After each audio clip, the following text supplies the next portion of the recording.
Hello friends, आरकेपी study plus में आपका स्वागत है। आज की क्लास में हम लोग पुनः चर्चा करेंगे इतिहास के बारे में। ठीक है, पिछली क्लास में हम लोगों ने चर्चा किया था, तो चलिए देखते हैं हम लोगों ने कहाँ कहाँ क्या क्या टॉपिक्स क्लियर कर लिए थे। तो पिछली क्लास में हम लोगों ने क्या किया था, बेसिक चर्चा जो है वो हम लोगों ने की थी। बिल्कुल बेसिक चर्चा की थी कि उसमें हमने बताया था आपको कि इतिहास को कैसे पढ़ते हैं और इतिहास किसको कहते हैं, ये सब बताया था हमने इतिहास के बारे में। ठीक है, आज की क्लास में हम लोग क्या करेंगे, हमने बताया था आपको कि यहाँ से आपका पहला लेक्चर स्टार्ट होता है। मतलब वो तो आपका एक प्रकार से इम्पोर्टेंट लेक्चर था, लेकिन आपका वर्कशॉप क्लास का मतलब क्लास टाइप का था। ठीक है, जिसमें हमने आपको केवल बताया था कि क्या क्या उसमें कैसे कैसे पढ़ना है, और उसके बाद आज आपका जो है प्रागैतिहासिक काल टॉपिक स्टार्ट होगा। ठीक है, तो इसको स्टार्ट करते हैं। तो चलिए देखते हैं सबसे पहले प्रागैतिहासिक काल।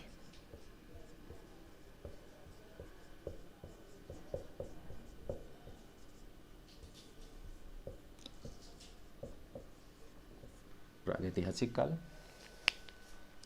इसको देखेंगे। प्रागैतिहासिक काल को देखेंगे। इसमें देखिए प्रागैतिहासिक काल किस समय की घटना रही होगी। पहले तो ये समझिए कि प्रागैतिहासिक काल, जैसे मान लीजिए जो ये प्रागैतिहासिक काल है, वैसे तो आपने पढ़ा होगा पुरापाषाण काल,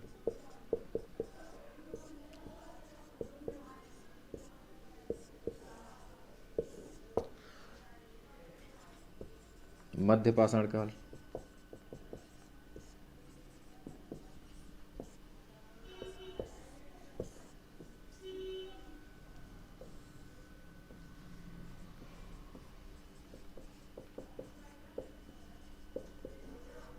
नवपाषाण काल। इस तरीके से आपने तीनों पढ़ा होगा। लेकिन यह है किस समय की घटना, किस समय की है।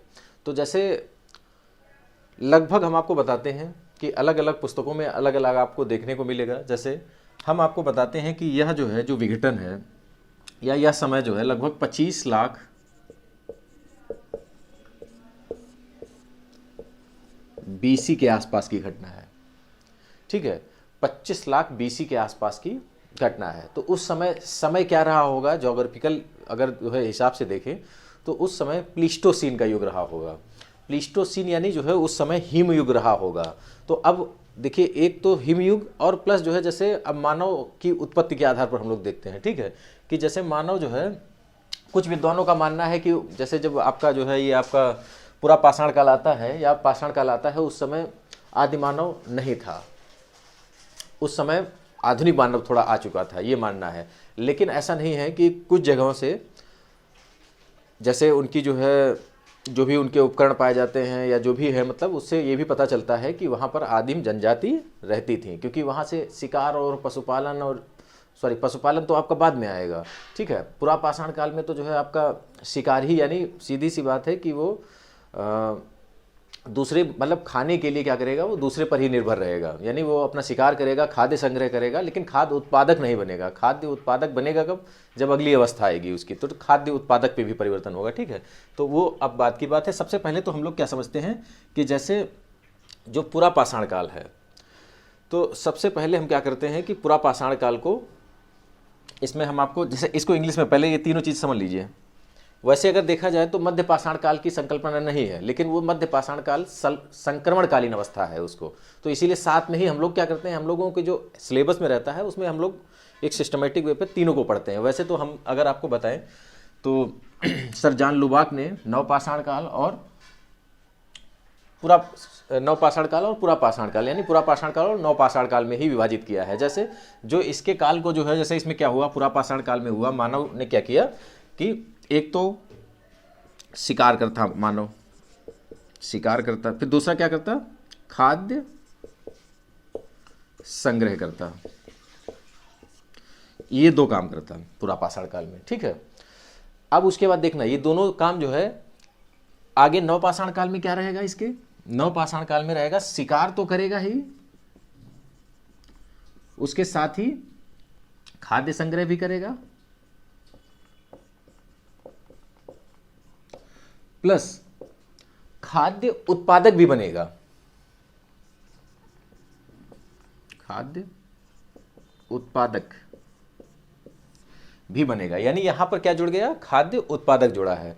तो यानी खाद्य उत्पादक भी बना है। तो इससे क्या पता चलता है कि पहले, और ये करता कौन था ये भी देखिए, थोड़ा हम इसके बारे में सामाजिक स्थिति को पहले समझ लीजिए, पूरी कहानी को इसकी, ताकि और आपको आसान रहेगा समझना। क्योंकि जैसे इसमें क्या हुआ कि शिकार जैसे पुरुष करते थे और खाद्य संग्रह महिलाओं को जो है काम दिया गया था उसमें जो है।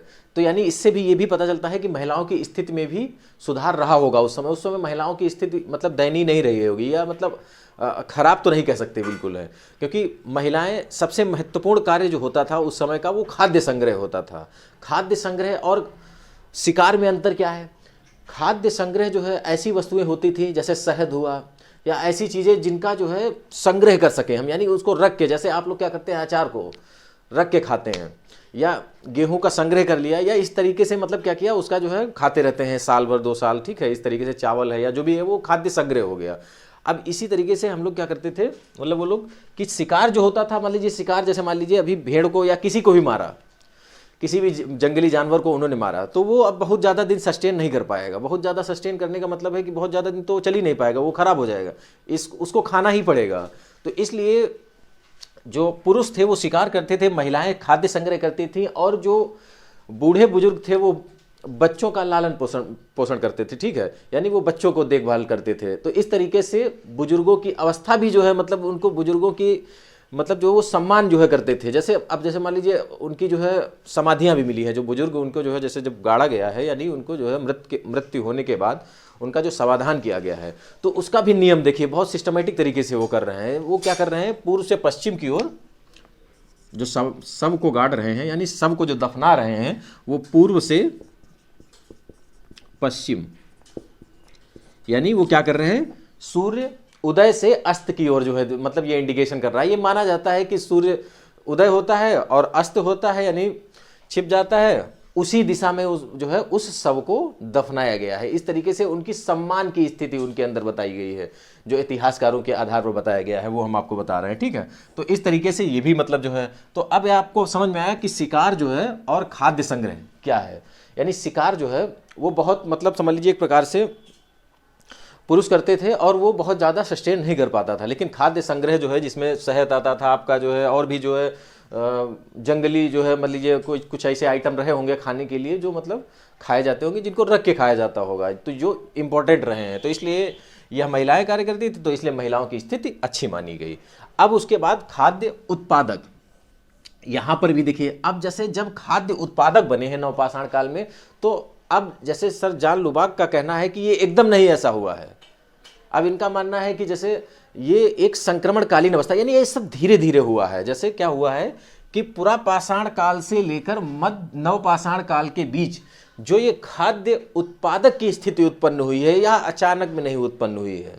यह अचानक में ना उत्पन्न होने के कारण इसको जो है क्या किया गया कि यह परिणाम क्या है, धीरे धीरे उत्पन्न हुआ है, मतलब धीरे धीरे खाद्य संग्रह उत्पादक की स्थिति में आए हैं। तो इस तरीके से उसके बीच के काल को मध्यपाषाण काल कह दिया गया। कैसे कह दिया गया कि जब पुरापाषाण काल से नवपाषाण काल के बीच जो ट्रांजिशन फेज था, यानी जो उसके बीच संक्रमण काल था। संक्रमण काल का मतलब है कि जो उसके बीच में जो परिवर्तन हुआ है, यानी परिवर्तन किस में हुआ है, खाद्य संग्रह से खाद्य उत्पादक में।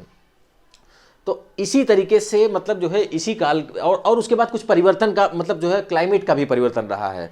जैसे वो हम आपको पहले ही बता चुके हैं कि जो है प्लीस्टोसीन जो है समय का जो है ये आपका काल रहा होगा, तो इसमें क्लाइमेट का भी बहुत असर रहा है। जैसे मान लीजिए अभी क्लाइमेट का असर क्या रहा है कि जैसे कृषि है, अब कृषि भी कब स्टार्ट होगा, जैसे आपका स्टार्ट होगा वही नवपाषाण काल में आप कह लीजिए, या मध्यपाषाण काल क्या नाम आपका जो है संक्रमणकालीन अवस्था है। तो संक्रमणकालीन अवस्था में उसको कहा जाता है मध्यपाषाण काल को शिकार एवं कृषि पशुपालक का युग। जैसे शिकार भी किया जाता था और पशुपालन और कृषि का आरंभ माना जाता है ये आपका जो है मध्यपाषाण काल। लेकिन मध्यपाषाण काल की जो अवस्था, जैसे काल निर्धारण हम आपको बता दें, इससे ज़्यादा क्लैरिटी होगी। जैसे ये मान लीजिए आप 25 लाख से आप इसको माने तो 10,000 BC, ठीक है, 25 लाख से 10,000 BC। आप इसका काल निर्धारण मान लीजिए 25 लाख से 10,000 BC। फिर उसके बाद 10,000, सॉरी ये 8,000 से है, 8,000 से 4,000 BC, और यह 4,000 से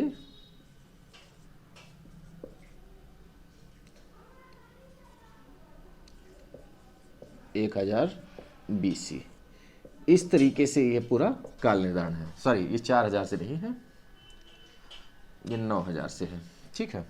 तो 9,000 से है, तभी आपका जो है संक्रमणकालीन, यानी 25,000 से 10,000 और 10,000 से सीधे 9,000, यानी ये आया है। इस तरीके से आपका जो है बताया गया। अब इसमें जो है जो ये काल है ये इसी के मध्य पड़ता है, तो अब समझ लीजिए उसको नवपाषाण काल ही कहिए, ठीक है।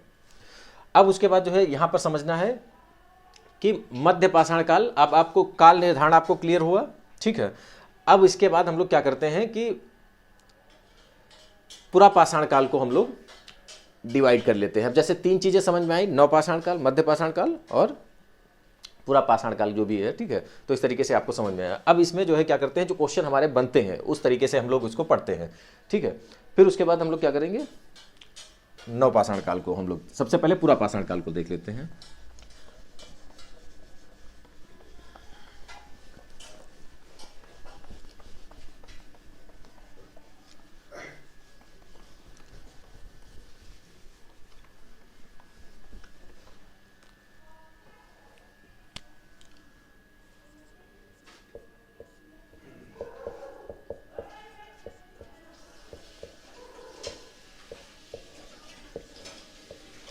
इसको भी हम लोग क्या करेंगे, जलवायु और परिवर्तनों के आधार पर बांट लेंगे।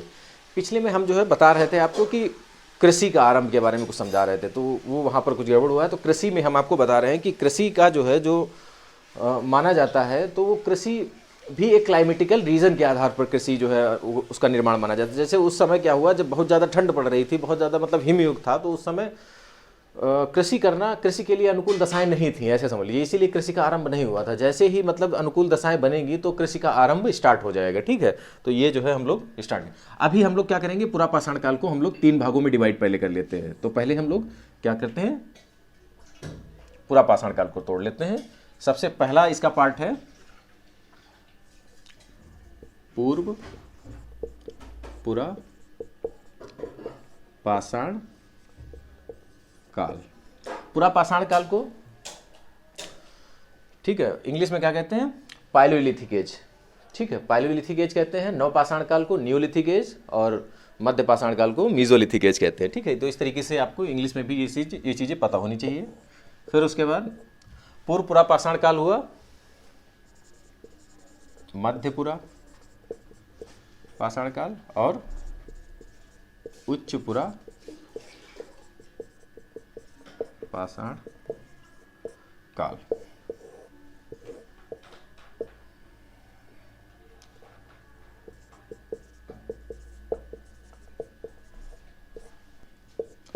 इस तरीके से हम लोग क्या करेंगे, 3 अवस्थाओं में इसको तोड़ लेंगे। अब इसका काल निर्धारण कितना था, 25 लाख से, ये सब लगभग है 25 लाख से, सॉरी 10,000 BC है इसका काल। फिर उसके बाद अब इसको हम लोग तोड़ लेते हैं। अब इसमें जैसे इसका काल, अब ये काल निर्धारण आपको याद रहे या ना रहे, इससे कोई मतलब नहीं है आपको, ठीक है। काल निर्धारण से मतलब नहीं, लेकिन हम फिर भी एक बार काल निर्धारण को आपको क्लियर कर दे रहे हैं कि पूर्व पूरा पाषाण काल का जो काल निर्धारण है वो 25 लाख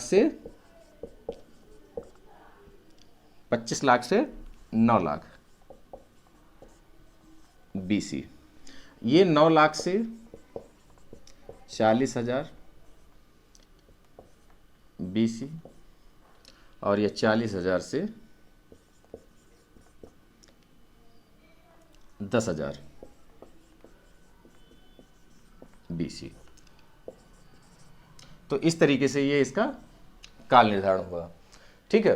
तो इस तरीके से पूर्व पूरा पाषाण काल, मध्य पूरा पाषाण काल, उच्च पूरा पाषाण काल, 25 लाख से 9 लाख, 9 लाख से 40,000, 40,000 से 10,000। ये सब अप्रॉक्स हम फिर बता रहे हैं, ठीक है। ये सब जो है अनुमानित है, लगभग है, ठीक है। तो इस तरीके से ये आपको पता चला। अब इनके जैसे पूर्व पुरापाषाण काल जो है, अब इसके बारे में थोड़ा चर्चा कर लेते हैं, पूर्व पुरापाषाण काल के बारे में। तो पंजाब की सोहन नदी घाटी, जैसे इसके अंतर्गत भी दो संस्कृतियां आती हैं।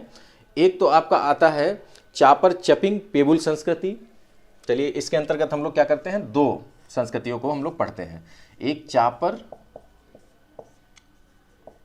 चॉपिंग पेबुल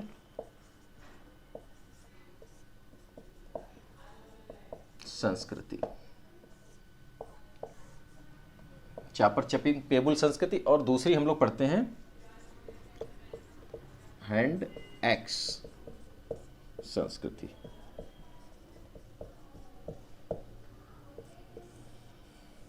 इस तरीके से दो संस्कृतियां हम लोग पढ़ते हैं।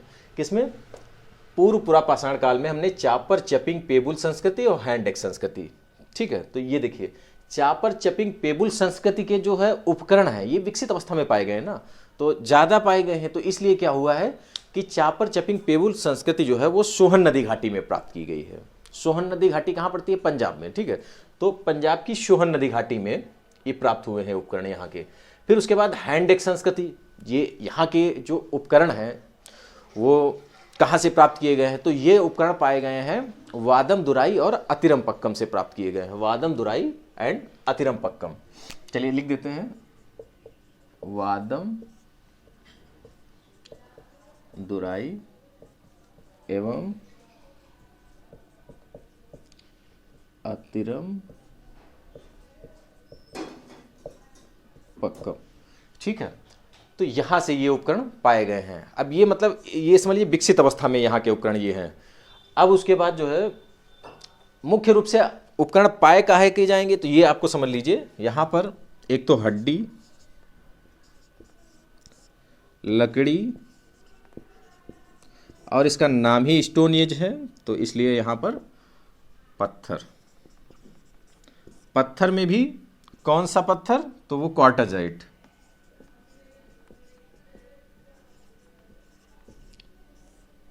ठीक है। क्वार्टाजाइट पत्थर का इस्तेमाल करेंगे जो ज़्यादा धारदार नुकीला होता है। तो इसीलिए उसमें जो है जो जैसे अब चापर चपिंग है तो चापर एक तरफा धारदार औजार है, चॉपिंग दोहरी धार वाला औजार है। तो इस तरीके से ये सब धारदार औजार पशुओं को मतलब शिकार करने के लिए बनाए जाएंगे, ठीक है। तो इस तरीके से ये औजार बनाए गए हैं। अब कुछ औजार जो लकड़ी के रहेंगे वो तो स्वाभाविक सी बात है कि गल गए होंगे, लकड़ी से भी बनाए होंगे। फिर उसके बाद जो है हड्डी से बनाए होंगे तो हड्डी वाले भी कुछ बचे होंगे, कुछ गल गए होंगे, ये भी लगभग गल ही गए होंगे। लेकिन बचे जो प्राप्त किए गए होंगे वो पत्थर के, यानी क्वार्टाजाइट जो पत्थर है उससे जो है उपकरण जो बनाए गए होंगे वो प्राप्त किए गए हैं। तो इस तरीके से जो है ये आपके उपकरण पाए गए हैं इस तरीके से, ठीक है। तो ये हुआ आपका पूर्व पुरापाषाण काल। इससे ज़्यादा आपको जानने की ज़रूरत नहीं है, ठीक है। तो पूर्व पुरापाषाण काल हुआ, लेकिन अब इसके स्थल जो है वो हम आपको टेलीग्राम पर एक ग्रुप बना देंगे। टेलीग्राम पर स्थलों के बारे में क्या करेंगे, जैसे पुरापाषाण काल के उस स्थल, मध्य पाषाण काल के स्थल, नवपाषाण काल के स्थल जो इंपॉर्टेंट रहता है, क्वेश्चन पूछे जाते हैं, ठीक है। जैसे पहलगाम आधुनिक कश्मीर पड़ता है, वहाँ से हाथ की कुल्हाड़ी पाई गई है, ठीक है। तो इस तरीके से ये जो है जो स्थल ये पहलगाम है, यह कहाँ पड़ता है, ऐसे क्वेश्चन पूछा जा सकता है। और या दूसरी तरीके से जो क्वेश्चन पूछा जा सकता है वो कैसे पूछा जा सकता है कि पहलगाम जो कि आधुनिक कश्मीर में पड़ता है यह किस समय का स्थल है। तो इस तरीके से भी क्वेश्चन पूछा जा सकता है। तो अब आपको ये ध्यान रखना है। तो वो आपको हम इसमें आपको बताएंगे तो लेक्चर ज़्यादा बड़ा हो जाएगा, इसलिए हम इसको जो है स्किप करते हैं और उसको हम लोग क्या करते हैं कि एक ग्रुप पर जो है उसको शेयर कर दिया करेंगे। आपको वहाँ से ज्वाइन करना होगा वो ग्रुप, ठीक है। ग्रुप को आज ही मेंटेन कर देंगे और कल हम आपको बताते हैं कि ग्रुप का नाम वगैरह क्या रहेगा, ठीक है।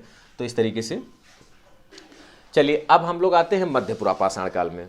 मध्य पुरापाषाण काल जो है इसके अंतर्गत हम लोग क्या करेंगे कि जैसे ये सब बांटा गया है केवल क्लाइमेट के आधार पर और उसके बाद पाए गए संस्तरों, यानी उनके अंदर जो पत्थर वगैरह या जो उनके अंदर उपकरण पाए गए हैं, उपकरण के विभाजन के आधार पर ये सब विभाजन हुआ है, ठीक है। तो एक तो हमने क्या बताया रीजन इन तीनों का डिवाइडेशन का, एक तो रीजन बताया हमने कि इसका डिवाइडेशन जो है वो क्लाइमेट के आधार पर है और दूसरा रीजन हमने क्या बताया है, दूसरा रीजन हमने बताया है कि इसमें जो है कुछ उपकरण अलग टाइप के पाए गए हैं, यहां से कुछ ज्यादा विकसित अवस्था में पाए गए हैं और फिर यहां से कुछ ज्यादा विकसित अवस्था में उससे भी ज्यादा। तो इस तरीके से कुछ काल निर्धारण को जो है हम लोग ये डिवाइड किए हैं इस तरीके से, ठीक है। तो अब हम लोगों ने ये फिनिश किया। अब हम लोग आते हैं मध्यपुरा पाषाण काल में। मध्यपुरा पाषाण काल को ही हम लोग नेवासीय चरण की संज्ञा देते हैं। रीजन क्या है कि रीजन ये है कि महाराष्ट्र के नेवासा और चिरकी में सबसे उत्तम क्वालिटी के उपकरण पाए गए हैं। मतलब जो मध्य पाषाण, जैसे जो आपका जो है इसको जो है नेवासा और चिरकी में जब पाए गए हैं तो नेवासा में सबसे ज़्यादा पाए गए हैं चिरकी की अपेक्षा, तो इसीलिए इसको नेवासीय चरण भी कहा जाता है। यानी मध्यपुरा पाषाण काल को दूसरा और नाम इसको दिया जाता है नेवासीय चरण। अब इसको फलक संस्कृति भी कहा जाता है। अब एक चीज़ ये भी ध्यान रखिएगा कि फलक संस्कृति के नाम से भी जाना जाता है। अब फलक संस्कृति क्यों कहा जाता है तो ये भी आपको पता होना चाहिए कि फलक, क्योंकि रीज़न क्या था कि महाराष्ट्र के नेवासा और चिरकी में फलकों की अधिकता पाई गई है। फलक, ठीक है, फलकों की अधिकता के कारण क्या हुआ है कि उसको फलक संस्कृति के नाम से भी जाना जाता है। तो ये जो हुआ आपका फलक संस्कृति और मध्यपुरा पाषाण काल, ठीक है। इसमें बहुत ज़्यादा कुछ जाना नहीं है, आपको अच्छे से अगर पढ़ना है तो ज़्यादा क्वेश्चन आता है हड़प्पा सभ्यता से, तो इसलिए वो जो है, लेकिन हाँ यहाँ से भी एक आधा क्वेश्चन बनता है, तो इसलिए इसको भी जब पढ़ रहे हैं तो पढ़ने के क्रम में हम लोग सिस्टमेटिक तरीके से पढ़ेंगे, ठीक है। तो अब उसके बाद उच्चपुरा पाषाण काल आ जाता है। उच्चपुरा पाषाण काल, अब यहाँ के कुछ मतलब जो है दो स्थल है वो आपको लिख लेना है, यहीं पर लिख लीजिए आप, नेवासा और चिरकी, ये दो प्लेसेस लिख लेने हैं। महाराष्ट्र में पड़ते हैं दोनों प्लेसेस, ठीक है। तो ये दोनों प्लेसेस हो गए। अब उच्चपुरा पाषाण काल के बारे में हम लोग चर्चा करते हैं, ताकि अब जिसको लिखना हो वो लिख लीजिए।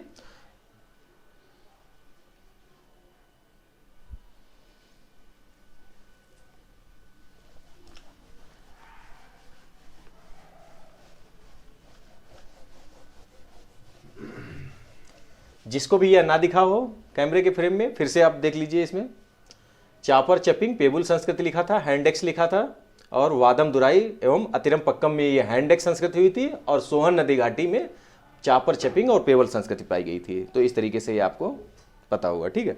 चलिए अब हम लोग क्या करते हैं, थोड़ा और जो है आगे बढ़ते हैं और समझते हैं। चलिए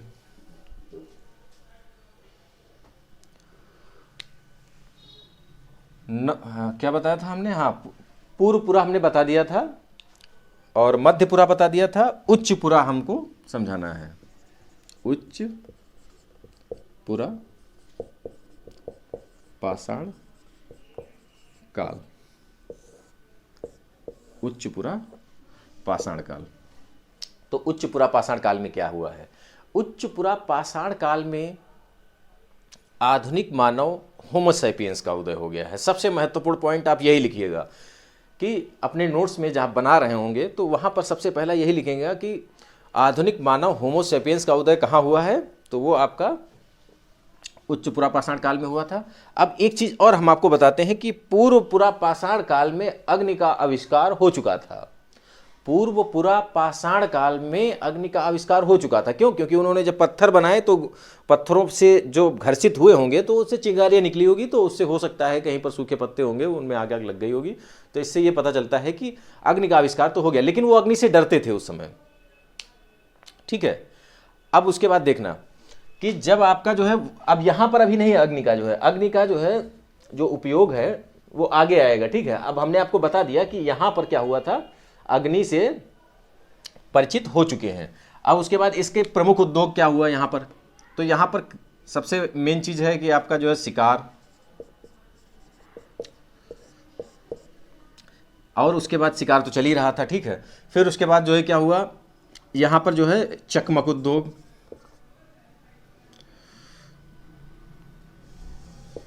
चकमक ये भी एक प्रकार का पत्थर था, चकमक उद्योग। तो इस तरीके से मतलब जो है चीज़ें जो है यहाँ पर डेवलप होती रही हैं। फिर उसके बाद जो है जैसे ये सब जब हो जाएगा तो फिर उसके बाद जो है हम लोग क्या करेंगे कि उच्चपुरा पाषाण काल के बाद आएगा आपका अब यानी ये पूरा हो गया। अब इसके बाद आएगा मध्य पुरापाषाण काल, इसके स्थल जो है हम आपको बता देंगे, ठीक है। और उसके बाद एक चीज़ और था इसमें जो है, जैसे जो उच्च पुरापाषाण काल था इसमें रोड़ी मलबे से बना चबूतरा मिला था, तो ये इसकी बहुत महत्वपूर्ण जो है विशेषता है कि रोड़ी मलबे से बना चबूतरा यहाँ पे मिला था। तो बहुत ज़्यादा कुछ इसमें ज़्यादा है नहीं, लेकिन अब आपका जब मध्य पाषाण काल, हम लोग नेक्स्ट लेक्चर में क्या करते हैं कि इसको पूरा फिनिश कर लेंगे कि मध्य पाषाण काल और नवपाषाण काल में, और फिर उसके बाद ताम्रपाषाण और लौह संस्कृति के बारे में हम लोग क्या करेंगे, ये पूरा जो है चर्चा कर लेंगे अगले लेक्चर में, ठीक है। तो यहाँ पर आज क्या करते हैं कि हम लोग छोटे छोटे टॉपिक्स को जो है क्लियर करते हुए आगे की ओर बढ़ेंगे, ठीक है। तो ये आज का क्लास हम लोग यहीं पर समाप्त करते हैं, ठीक है। तो नेक्स्ट क्लास, और ज़्यादा से ज़्यादा लोगों मतलब सभी लोग सब्सक्राइब करिए चैनल को और शेयर करिए ज़्यादा से ज़्यादा, ताकि सभी तक पहुंच बन सके और सब इसका लाभ ले सकें, ठीक है। तो बाय बाय दोस्तों।